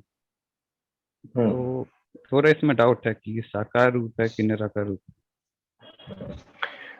तो अभी क्योंकि हमने 23वें और 24वें श्लोक के माध्यम से चर्चा किया कि भगवान का, हम जिस रूप के बारे में चर्चा कर रहे हैं वो साकार रूप के बारे में ही बात हो रही है, और साकार रूप ही श्रेष्ठ है, इसके विषय में भी मैंने चर्चा किया, मैंने बताया बीच में। इसको इस रूप में समझ सकते हैं कि जब भगवान 23वें श्लोक में कहते हैं कि जो मेरी भक्ति करता है वो मेरे धाम आता है, तो जब भगवान ने स्पष्ट रूप से कहा है कि वो मेरे धाम आता है, अर्थात वो एक व्यक्ति है, उस व्यक्ति का एक निजी धाम है, निजी घर है, जहां पर जीव भगवान की भक्ति करते हुए वहां जा सकता है। अब रही बात वो निराकार रूप की, वो क्या होता है, तो ईशोपनिषद के उस श्लोक की हम चर्चा फिर से करते हैं। हिरण्मयेन पात्रेण सत्यस्यापीतम मुखम। आप ईशोपनिषद का वो श्लोक निकाल सकते हैं। यह श्लोक संख्या है 15वां, ईशोपनिषद का 15वां श्लोक। अगर आप इंटरनेट पर टाइप करेंगे तो आपके श्लोक मिलेगा। इस श्लोक को आप थोड़ा डिटेल में पढ़ सकते हैं, जहाँ पर रूपा तात्पर्य है। इसमें भगवान ये बताते हैं कि भगवान के शरीर से एक असीम अद्भुत कांति निकल रही है, और वो इतने जोर से प्रकाश निकल रहे हैं कि वो प्रकाश के कारण हम उनको नहीं देख पा रहे हैं। जैसे उदाहरण के तौर पर अगर ट्यूबलाइट की जो रोशनी है वो रोशनी निकलती है, तो क्या ट्यूबलाइट का रॉड हमें दिख पाता है अच्छे से? हम उस रोशनी में उस रोशनी को ही देख पाते हैं। वो रॉड हमें अच्छे से नहीं दिख पाता। जब उसको बंद करेंगे तब वो रॉड एक्चुअल में दिखता है, अच्छा ये वाला था क्या। या जो बल्ब होता है 100 वॉट वाला, वो जब जलता है तो आप देखेंगे तो अंदर में एक फिलामेंट ही जलता है छोटा सा, वही जलता रहता है, परंतु दूर से हम देखेंगे तो ऐसा लगेगा कि वो पूरा बल्ब प्रकाशमान है। तो ये तो भौतिक प्रकाश की हम बात कर रहे हैं। अब सूर्य का प्रकाश तो असीम है और भगवान कृष्ण का प्रकाश वो तो अनंत है। तो वैसे उस प्रकाश में हम भगवान को नहीं देख पाते, और भगवान भी बार बार कह रहे हैं ना हम प्रकाश सर्वस्व योग माया समावृत, भगवान अपने आप को ढक लेते हैं। बार बार तो भगवान यही कह रहे हैं कि लोग मुझे नहीं पहचान पाते, ढक लेता हूं मैं अपने आप को। कई बार लोग उनको ग्वाला समझते हैं, कोई उनको ऐसे ही कोई मायावी समझते हैं। कई बार कुछ लोग सोचते हैं कि भगवान तो निराकार है, ये तो बस ऐसे ही माया रूप में ये शरीर लेके आए। तो ऐसे तो हम देखें तो पूर्ण रूप से समझ सकते हैं कि भगवान वास्तव में साकार है। पर आपका ये प्रश्न जो एक और था कि जैसे मैं आप भगवान छोटे से बड़े हुए, बड़े से फिर उनका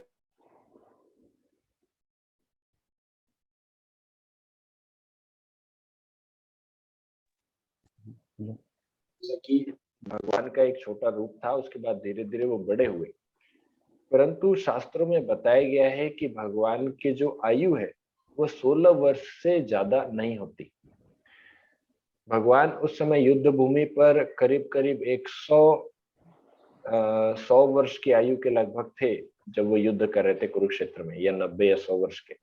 परंतु उनका जो कांति था, उनकी जो शारीरिक कांति थी, वो एक 16 वर्ष के बालक के समान थी। तो कहने का भाव यह है कि भगवान का जो शरीर का तो विकास हुआ, ये अलग अलग जो शारीरिक स्टेज है, ये सारे स्टेज वृंदावन में अलग अलग फॉर्म में अलग अलग स्टेज में उस रूप में उनकी पूजा होती है, उस रूप में उनकी अलग अलग लीलाएं हैं। जैसे कि वृंदावन, वहां पर एक जगह बाल लीला होती रहती है, एक जगह किशोर लीला होती है, एक जगह कुमार लीला होती है, एक जगह पौगंड अवस्था की लीला चलती रहती है। इस तरह से भगवान की अलग अलग अवस्थाओं के अलग अलग लीलाएं वहां सतत चलती रहती है। परंतु 16 वर्ष के ऊपर आपने कभी नहीं देखा होगा भगवान कृष्ण के मूंछ हैं, दाढ़ी हैं, थोड़े पक गए बाल, तो डाई कराने जाते, इस तरह का तो कभी होता नहीं। तो भगवान की जो आयु है वो 16 वर्ष से कभी नहीं बढ़ती, 16 वर्ष तक बढ़ती है, उसके बाद वहां पे रुक जाती है। तो ये अवस्था है भगवान के दिव्य शरीर की। तो अदरवाइज भगवान का जो शरीर और भगवान की आत्मा, इसमें कोई अंतर नहीं है, वो भी मैंने बात किया, दोनों एक ही है। और भगवान, हमारे शरीर और हमारे आत्मा में फर्क है। जो ब्रह्म है वह भी ऐसा नहीं कि ब्रह्म निराकार होता है।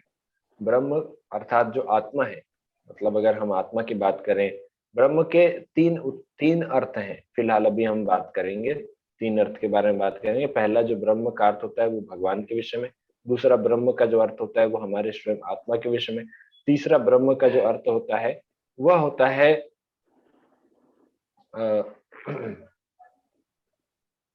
कभी कभी इस प्रकृति को लेकर भी उस ब्रह्म शब्द का अर्थ निकाला जाता है। तो मुख्य रूप से बार बार जब ये ब्रह्म शब्द का अर्थ आता है, मुख्य रूप से तो ये जीव के लिए होता है, क्योंकि भगवान के बारे में जब आप बात आती है तो वहां पे पर ब्रह्म की बात हो जाती है। आपने जब वो एक भजन भी है जो लोग गाते हैं, ओम जय जगदीश हरे, तो उसमें भी कहते हैं पार ब्रह्म परमेश्वर। तो भगवान के लिए बार बार ये पर शब्द यूज होता है, पर ब्रह्म, परम ब्रह्म। या फिर भगवत गीता में भी ये श्लोक है, परम ब्रह्म परम धामम पवित्रम परमम भगवान। तो भगवान के लिए परम ब्रह्म शब्द यूज होता है। कभी कभी वह ब्रह्म शब्द भगवान के लिए उपयोग में लाया जाता है, otherwise most of the time वो ब्रह्म शब्द का अर्थ आत्मा से है। तो क्या आत्मा निराकार है? हम तो उसकी चर्चा नहीं कर रहे थे, फिर भी अब ब्रह्म के बारे में बात आई गई तो क्या आत्मा निराकार है? नहीं, आत्मा भी निराकार नहीं है, आत्मा का भी रूप है। आत्मा का रूप है ये कैसे प्रूफ करेंगे? क्योंकि इस शरीर में जब तक आत्मा है तब तक इस शरीर का शेप होता है। ये आत्मा जिस दिन शरीर से निकल जाती है उस दिन ये शरीर तुरंत 2-3 दिन में मिट्टी में मिल जाता है, तुरंत गलना चालू हो जाता है। आत्मा शरीर से निकली और शरीर 2-3 घंटे में गलना चालू हो जाता है। इसीलिए शरीर को बचाने के लिए बहुत प्रकार से लोग तैयारी करते हैं। तो आत्मा का तो रूप होता है, ये क्लियर हो गया। भगवान का रूप होता है, ये भी मैंने पहले क्लियर किया। और दूसरा जो बात कर रहे थे कि क्या भगवान माया में आते हैं इस संसार में? तो नहीं, भगवान भी संसार में कभी माया के अधीन नहीं आते। भगवान की भक्ति करने से हम जरूर माया के अधीन से बाहर निकल सकते हैं, लेकिन भगवान कभी माया के अधीन नहीं होते। इसमें दो ओके। डाउट है कि जैसे बोले कि भगवान के धाम में जाते हैं, तो हमने हम्म। पहले से ही एज्यूम कर लिया कि एक स्पेस है, 3D स्पेस, और कोई व्यक्ति उसमें जाता है, मतलब अपन खुद को एक शरीर मान रहे हैं। और हम्म। अभी आपने बोला कि आत्मा का रूप है, हम्म। तो आपने ये तो प्रूव कर दिया कि शरीर का रूप है, पर आत्मा का रूप है कैसे प्रूव हो गया इसमें? नहीं, मैंने यही तो प्रूव किया कि आत्मा का रूप होता है, शरीर का रूप नहीं होता। जो शरीर का हमारा जो रूप होता भौतिक है, आत्मा का शरीर रूप है, कैसे हो गया? ये जो हमारा भौतिक शरीर दिख रहा है आपको, ये भौतिक शरीर का वास्तव में कोई रूप नहीं होता। इसका रूप क्यों नहीं होता? क्योंकि जब तक आत्मा है तब तक ये रूप है। जिस दिन आप इस शरीर से आत्मा को आप निकाल दो, उसके बाद आप एक दिन बाद इस शरीर को आप एनालाइज करो, तो ये शरीर वैसा नहीं रह जाएगा। ये शरीर अगले 3-4 दिनों में अगर आप इसको कुछ नहीं करें, अपने आप ये डीके हो जाता है, खत्म हो जाता है। इसीलिए उस शरीर का कोई रूप नहीं है। ये शरीर बना है पंच तत्वों से, और इस शरीर को रूप देता है आत्मा। आत्मा का क्योंकि ऐसा एक रूप है, इसलिए, क्योंकि जैसे अभी एक उदाहरण देता हूँ। मान लीजिए एक आपके पास एक शर्ट है, उस शर्ट में हाथ है, उस शर्ट में बटन लगे हुए हैं, पर उस शर्ट में रूप तब आता है जब आप उसे पहनते हैं। आपके हाथ, आपके जो शरीर के ऊपर जब वो शर्ट आता है, तब उस शर्ट में शेप आता है। अदरवाइज उस शर्ट का ऐसा कोई शेप है क्या, आपके जैसा शेप? वो शर्ट ठीक है, उसका भी एक शेप होगा, वो मुड़ गया, उसको हमने फोल्ड कर लिया, परंतु जब उसे पहनते हैं तब उसका एक शेप आता है कि हाँ, ये उसका हाथ है, ये उसका गला है, इस तरह से दिखता है। परंतु जब हम उसे नहीं पहन रहे हैं, चुपचाप उसे रख दिए, तब वो सिकुड़ के रह जाता है। उसी प्रकार से शरीर वैसा है, भले दिखने में हमें यहाँ पर एक शेप दिख रहा है, परंतु ये शेप आ रहा है आत्मा के कारण। जब आत्मा है तभी ये शेप है। तो मैं आत्मा के रूप के बारे में बात कर रहा था कि आत्मा का रूप होता है। और दूसरा जो आपने पूछा कि भगवान का धाम, ये कोई 3D स्पेस नहीं होता। भगवान के धाम का कौन सा डी होता है वो हमें भी नहीं पता। वो एक मल्टी डायमेंशनल, या फिर हो सकता है कि अनडिफाइनेबल डायमेंशनल है। हमारे भौतिक तत्वों से हम उसे नहीं समझ सकते कि वो किस प्रकार का एरिया होगा। क्योंकि इस संसार में भी जो कैलाश पर्वत है, उस कैलाश पर्वत को आज तक किसी ने देखा नहीं है। जो कैलाश पर्वत को हम देखते हैं, वहां कैलाश पर्वत के ऊपर तो शिव जी नहीं बैठते। लेकिन उसी कैलाश पर्वत के ऊपर ही जो वास्तव में जो कैलाश पर्वत है, जहाँ शिव जी विराजमान है, वो एक दूसरे डायमेंशन में है। इसी संसार में ही अलग अलग डायमेंशन एग्जिस्ट करती हैं, जिन डायमेंशन को हम नहीं जान पाते। और वहां पर अलग डायमेंशन में दूसरे प्रकार के जीव भी हैं। वो चीज हमें समझ में नहीं आता। खैर, वो एक डिफरेंट सब्जेक्ट हो गया, उसमें और कंफ्यूजन आएगा। बट भगवान का जो धाम है वो 3D स्पेस या 4D स्पेस या 10D स्पेस नहीं होता। वो एक मल्टीपल, एक अलग ही टाइप से एक डायमेंशनल वर्ल्ड होगा। वो भगवान का धाम है जहां पर हमें जाना है।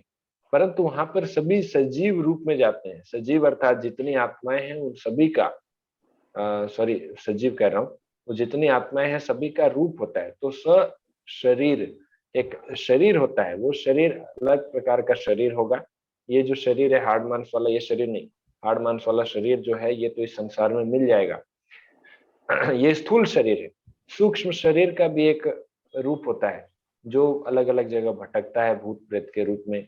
सूक्ष्म शरीर को भी आप निकाल दो, जब वो नरक में जाता है तब उसे एक यातना शरीर दी जाती है। यातना शरीर में उसे कष्ट दिया जाता है। देखिए, जहां भी जाती है ये आत्मा, वहां पर उसे एक पर्टिकुलर शरीर दिया जाता है। पर जब हम भगवान के धाम जाते हैं तो सारे शरीरों के इस आवृत्ति से मुक्त होकर आत्मा का जो वास्तविक रूप है, आत्मा उस रूप में जाती है भगवान के धाम में, और वहां भगवान की सेवा करती है। तो आत्मा का भी एक रूप है।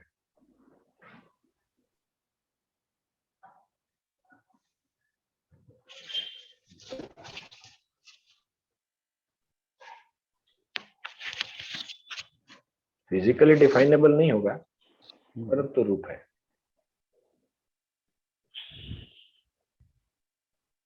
ठीक है भाई। ओके, और किसी का प्रश्न है?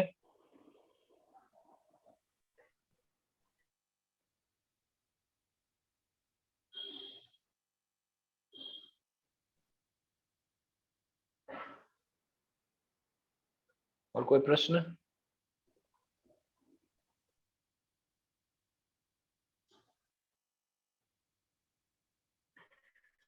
लॉजिकली प्रूवन नहीं है।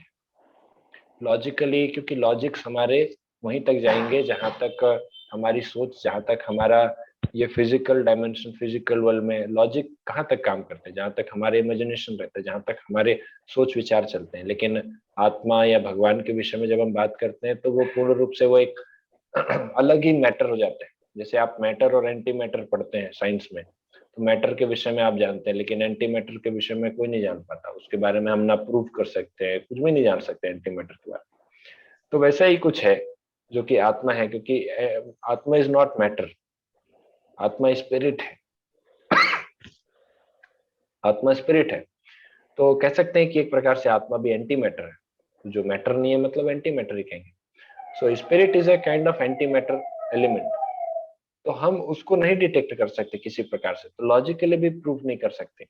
हम सिर्फ उसे शास्त्र के आधार पे एज इट इज उसको स्वीकार कर सकते हैं और ऐसे ही बता सकते हैं। हाँ, कुछ तरीके से आप आत्मा को, आत्मा के देखिए शेप को आप पूछा, शेप को आपने पूछा लॉजिकली प्रूवन या नहीं, तो शेप को तो हम प्रूव नहीं कर सकते, लेकिन आत्मा के एग्जिस्टेंस को हम महसूस कर सकते हैं अलग अलग प्रकारों से। कैसे महसूस कर सकते हैं उसको, हम फील करा सकते हैं कुछ एक्सपेरिमेंट वाइज। तो इसके लिए कई एक्सपेरिमेंट भी हुए हैं जहाँ पे आत्मा को भी प्रूव किया गया उसके एग्जिस्टेंस को। मैंने एक एक्सपेरिमेंट पढ़ा था जहाँ पर एक चूहे के शरीर को बहुत तरीके से उन्होंने तड़पाया और एक एक ग्लास के चैम्बर में उसको रखा था। उस चैम्बर में वो एनर्जी डिटेक्ट कर रहे थे। तो उस समय पे एक एनर्जी का जो लेवल था वो उनको अप डाउन फील हो रहा था एक पर्टिकुलर लेवल पे। परंतु काफी देर तक उसको तड़पाने के बाद जब ऐसा प्रतीत हुआ कि वहां से अब उसका शरीर, उसका प्राण छूट गया, तो जैसे उसका प्राण छूटा और वहां चैम्बर से, अब क्योंकि आत्मा उसकी निकल गई उस शरीर से, इमीडिएट वो जो एनर्जी लेवल था वो पूरा डाउन हो गया। तो इस तरीके से मैं उसको पढ़ रहा था कि रिसर्च हो रहे थे कि आत्मा वहां पर कुछ एनर्जी का कोई पार्ट होता है। इसीलिए लोग कहते हैं कि जो आत्मा है वो एक type of, this is a type of energy. Yes, it's a type of energy, but behind energy there must be an energetic. एक शक्तिमान जरूर होता है किसी शक्ति के पीछे। तो आत्मा एक शक्ति है, लेकिन ये वास्तव में भगवान की शक्ति है। और आत्मा वहां से निकल गई, है ना, आत्मा वहां से निकल गई, तो इसीलिए वो एनर्जी लेवल वहां पे डाउन हो गया। इस तरह से वहां पे वो प्रूफ करके बता रहे थे। ऐसे कुछ मैंने रिसर्च एक दो पढ़े थे, तो ये रिसर्च वाला मुझे याद था। तो हम एग्जिस्टेंस को तो प्रूफ कर सकते हैं या समझ लीजिए महसूस कर सकते हैं, परंतु देख नहीं सकते उसको। किसी प्रकार का कोई सेंसर से हम डिटेक्ट नहीं कर सकते कि क्या निकला, कब निकला, कैसे दिखता था, वो हम नहीं कर सकते। उसका शेप कितना होगा, और शास्त्र बताते हैं कि आत्मा का शेप कैसा होता है, कितना होता है ना, कितना बड़ा होता है आत्मा, उसका साइज क्या होता है। तो इसके बारे में बताया गया है। आत्मा का साइज होता है हमारे बाल का जो टिप है, बाल का टिप कितना बड़ा होता है, बहुत छोटा सा।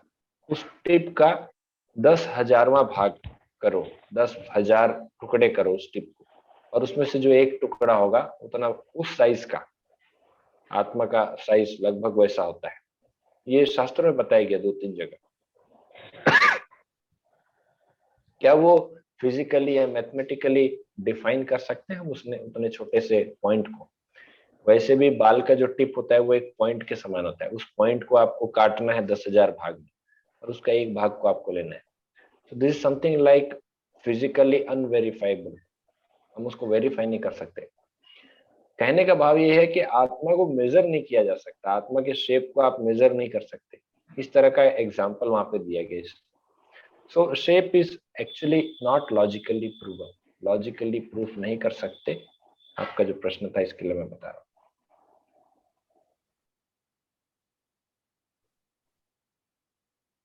के Shekhar,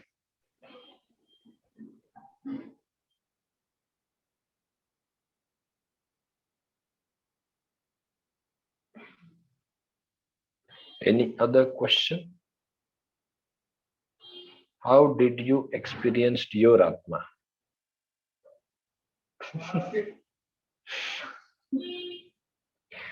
Frankly speaking, I haven't yet realized that I am not the body, I am soul. ऐसा नहीं है कि मुझे अभी तक ऐसा कोई साक्षात्कार हो गया कि मैं शरीर नहीं मैं आत्मा हूं। कभी कभी ऐसा महसूस होता है कि हम शरीर नहीं हम आत्मा है। कब? जब हम भगवान की भक्ति में ज्यादा लग जाते हैं, जब भगवान के कीर्तन में हम पूर्ण रूप से डूब जाते हैं, कभी कभी ऐसा होता है। या जब जन्माष्टमी या विशेष कोई उत्सव में हम भगवान के कीर्तन में लगे रहते हैं, तब इतना आनंद आता है, इतना आनंद आता है कि तब उस समय पे लगता है कि हम शरीर नहीं है। कभी कभी ऐसा फीलिंग आता है, परंतु मैंने ऐसा कोई रियलाइज नहीं किया है जिसको मैं आपके साथ अभी शेयर कर सकूं कि मैंने आत्मा को स्वीकार कर लिया, मैं जान लिया हूँ कि मैं आत्मा हूँ, मैं शरीर नहीं मैं आत्मा हूँ। तो वो चीज मेरे पास मैंने अभी तक इस चीज को नहीं किया है, आपको मैं शेयर कर रहा हूँ। But how did you experience your आत्मा, ये आप अगर कहेंगे तो एक्सपीरियंस देखिए अलग अलग प्रकार से होता है। एक्सपीरियंस एक होता है खुद के अनुभव से, एक एक्सपीरियंस होता है दूसरे के अनुभव से, है ना। दूसरे के अनुभव से भी हम एक्सपीरियंस ले सकते हैं। तो दूसरे के अनुभव अर्थात भगवत गीता में भगवान स्वयं ये जो ज्ञान दे रहे हैं, और साथ ही साथ जो वैष्णव आचार्य हैं या जो भक्त हैं, शुद्ध भक्त हुए हैं, तो उनके अनुभव से, उनके एक्सपीरियंस को हम लेकर हम यहाँ पे एनालाइज कर सकते हैं कि ठीक है आत्मा है तो अब इस प्रकार से हम कार्य करें, भक्ति हम ऐसे करें, ये प्रोसेस को फॉलो करें। तो क्योंकि छोटा सा थोड़ा सा हमें फील हुआ है, माइन्यूटली हमने ये फील किया है कि मैं शरीर नहीं मैं आत्मा हूँ, तो धीरे धीरे अगर मैं इस प्रोसेस को और अच्छे से फुल्ली अच्छे से प्रैक्टिस करूं तो मैं, हो सकता है वो एक टाइम आए कि जब मैं अपने आप को पूर्ण रूप से ये एनालाइज कर लूं कि मैं शरीर नहीं मैं आत्मा हूँ। क्योंकि देखिए जिस दिन ये रियलाइज हो गया कि हम शरीर नहीं हम आत्मा है, उसके बाद फिर इस संसार से हमारा कोई लेना देना बचेगा ही नहीं। हमें संसार में फिर हमें कोई मतलब नहीं रहेगा, हम इस संसार से मुक्त हो जाएंगे। जैसे आप अपने आप को, जैसे मैं एग्जांपल दे रहा हूँ, जैसे मैं इस फोन से अपने आप को अलग महसूस कर रहा हूँ, मैं ये फोन नहीं हूँ, उसी प्रकार से मैं ये शरीर नहीं हूँ, ऐसी फीलिंग आपको आ जाएगी। और ये फीलिंग आने में कोई ऐसा नहीं कि ये कोई हाइपोथेटिकल चीज है। ये जितने भी जो डिवोटीज हैं, भगवान के भक्त हैं, वो इस प्रकार के साक्षात्कार में होते हैं, तभी जाकर वो इस संसार की कोई भी चीजों से आसक्त नहीं रहते। इवन एक उदाहरण है, और ये दृष्टांत भी है। श्रील हरिदास ठाकुर नाम के एक भक्त थे, उनको बंगाल के मुस्लिम शासक ने आदेश दिया था कि इनको 22 अलग अलग बाजारों में कोड़ों से पीटा जाए। क्यों पीटा जाए? उन्होंने क्या गलती की थी? वो हरे कृष्ण महामंत्र का जप करते थे, तो ये सजा है उनकी। तो अब क्या हुआ कि वैसे जनरली एक दो बाजार में ही अगर किसी को कोड़े से मारो ना तो मर जाता है, ये सामान्य स्थिति थी। लेकिन 22 बाजारों में मारने के बाद भी उनके मुंह से हरे कृष्ण महामंत्र निकल रहा था। अब जल्लाद भी परेशान हो गए, थक के वो उनके पैरों में गिर पड़े, बोले कि आप अगर नहीं रुकेंगे हरे कृष्ण महामंत्र बोलना तो हमारे परिवारों को जिंदा जला दिया जाएगा। तो हरिदास ठाकुर बोले ठीक है, तुम्हारे परिवारों की रक्षा के लिए मैं अपना शरीर त्याग देता हूँ, और उन्होंने शरीर त्याग दिया। 22 बाजारों में मार खाने के बाद भी शरीर में एक खरोंच तक नहीं आई उनको। कैसे ऐसा हुआ? क्योंकि वो अपने आप को शरीर नहीं मान रहे थे, अपने आप को आत्मा के स्तर पे, वो पूर्ण रूप से आत्मा के स्तर पे स्थित थे। और इस कारण से उनके शरीर को वो, उनको फर्क ही नहीं पड़ रहा था कि मुझे किसी को कुछ दर्द भी हो रहा है, कुछ तकलीफ हो रही है। तो ये वास्तविक दृष्टांत था, जहां पर हम आत्मा को, अगर हम शरीर नहीं हम आत्मा माने तो वहां पर क्या स्थिति आ सकती है। और हाँ, मैंने बताया, मैं इस तरह का मैंने अभी तक तो कुछ रियलाइज नहीं किया है। कभी कभी ऐसा रियलाइजेशन होता है। आप भी कभी भगवान के कीर्तन में पूर्ण रूप से अपने आप रम जाएं तो आपको भी वो रियलाइजेशन आएगा। इसमें कोई नया चीज नहीं है। अगर हरे कृष्ण महामंत्र जप करेंगे तो एकादशी के समय में, निर्जला एकादशी के समय में हमारे भक्त लोगों ने, यहाँ पर कई सारे भक्त थे, एक एक दिन में पूरे दिन भर 15 से 16 घंटे हरि नाम का जप किया। जब आप 15-16 घंटे सिर्फ हरे कृष्णा कृष्ण कृष्ण हरे हरे, हरे राम राम राम हरे हरे, ऐसा अगर आप कुछ करते हैं तो फिर आपको क्या लगता है? आपको सोते जागते खाते पीते तो वही समझ में आएगा, वही नींद में आएगा, वही चीज चलेगा। तो इस प्रकार की अनुभूति हो जाती है, वहां पर मन पूर्ण रूप से यही सोचने लग जाता है भगवान के विषय में। और तब हम धीरे धीरे एक कुछ समय के लिए उस प्रकार के स्तर में आ जाते हैं जहां हम आत्मा को रियलाइज कर पाते हैं। अच्छा, निखिल का कुछ प्रश्न था। भगवान ने कहा है आत्मा को न शस्त्र काट सकता है, न पानी भिगा सकता है, न आग जला सकती है, न वायु सुखा सकती है, तो फिर आत्मा का शेप कैसे? आत्मा का शेप हो सकता है ना। जब प्रहलाद महाराज को शस्त्र के द्वारा काटा गया तो वो कटे नहीं, जब उनको आग से जलाया गया तो वो जले नहीं, जब उनको पानी में फेंक दिया गया तो उनको कुछ नहीं हुआ, जब उनको पत्थर से फेंका गया, पत्थरों से कुचला गया तो कुचल नहीं पाए। तो जब एक शरीर के साथ, प्रहलाद महाराज तो एक शरीर के साथ है ना, उनका तो फिजिकल बॉडी भी था, इस तरह का बॉडी भी था, उनके आत्मा तो शरीर के अंदर थी। इसके साथ अगर ऐसा हो सकता है तो आत्मा के साथ क्यों ना? शेप के लिए ऐसा कोई जरूरी नहीं कि आप उसको कुछ भी करें। वो आत्मा ऐसी है कि वो अविनाशी है, कभी मर नहीं सकती। तलवार चलाएंगे, तलवार मैटर है और जो आत्मा है वो एंटी मैटर है, तो दोनों का तो कभी इंटरेक्शन ही नहीं होगा। अगर साइंस की भाषा में बात करें तो मैटर मैटर के साथ इंटरेक्ट करेगा ना, मैटर एंटी मैटर के साथ कोई इंटरेक्शन ही नहीं होगा। तो आत्मा का कभी भी पदार्थ के साथ, इस मैटर के साथ कोई इंटरेक्शन नहीं होता। वो इंटरेक्शन इस संसार में होता है क्योंकि हम अपने आप को मैटर मान लेते हैं, हम अपने आप को शरीर मान लेते हैं, इसलिए वो इंटरेक्शन होता है। और वैसे भी वो इंटरेक्शन नहीं होता। आत्मा यहाँ पे सुप्त अवस्था में है, सो रही है। अब ये सोते अवस्था में इस आत्मा को ये क्या इंटरेक्शन करेगा? तो वास्तव में इसका कोई इंटरेक्शन ही नहीं है मैटर के साथ, because it is just present inside the body. सो रही है, सोते हुए प्रेजेंट है, इसलिए शरीर चल रहा है। जिस दिन जाग जाएगी तो समझो क्या होगा। आत्मा सो रही है हमारे हृदय में और हमारा ये हालत है कि जीवन चल रहा है। जिस दिन आत्मा जाग जाएगी, उसके पूरे चेतना के साथ आ जाएगी, तो समझिए क्या होगा। वैसे ही मनुष्य को तो महामानव बोलते हैं ना, अभी तो वो उस प्रकार का कार्य करता है। सो शेप के लिए जरूरी नहीं ऐसा कुछ। सो ये प्रश्न आपका जो था। हरे कृष्णा, हम लोग यहीं पे स्टॉप करेंगे session. Thank you very much.